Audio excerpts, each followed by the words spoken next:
that you can think of. Some argue that all wars are pointless. But I say the Emu War is the most pointless war of all time. And this is because they could have done a lot of other things to prevent the use of guns. No one was injured, but some emus were killed. And here's the story of it. After World War I, discharged military veterans were given land to grow wheat and crops on it as payment for their service. But when the global economy collapsed, which was bad for Australia because Australia depended heavily on its exported goods, the government encouraged the veterans to increase their wheat crop on their farms. Then, in 1932, matters were made worse through the arrival of 20,000 emus on the farmland. Emus migrate regularly after breeding season, usually heading to the coast from the inland regions.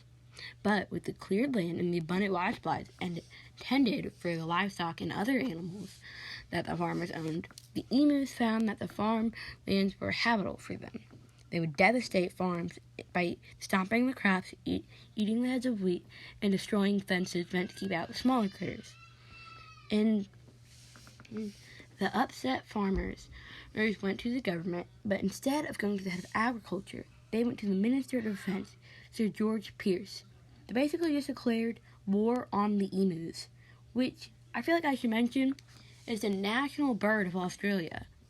The military joined in on October 1932. This operation was under the command of Major G.P.W. Meredith of the 7th Heavy Battle of the Royal Australian Artillery, along with Sergeant S. McMurray and Gunner J. O'Halloran, armed with 2 Lewis guns and 10,000 rounds of ammunition. At first, they did not hit many birds, missing nearly all of them. On one of the attempts, they killed only 12 out of the 1,000 birds present. On the second attempt, they killed 986 emus. These were the only attacks on emus, though some say it was all a waste of time and money. Tell me who won now. The emus or the Australian government killed 986 emus with 9,600 rounds, which is 10 rounds per confirmed kill, who killed about 1,000 of the 20,000 emus out there, leaving 19,000 left to devastate farms and kill crops.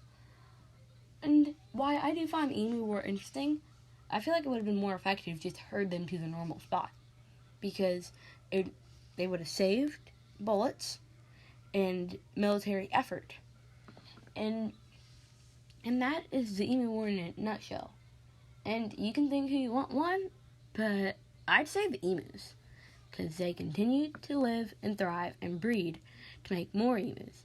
And they just would continue to devastate farms when nothing was done about it. And that is the Emu War.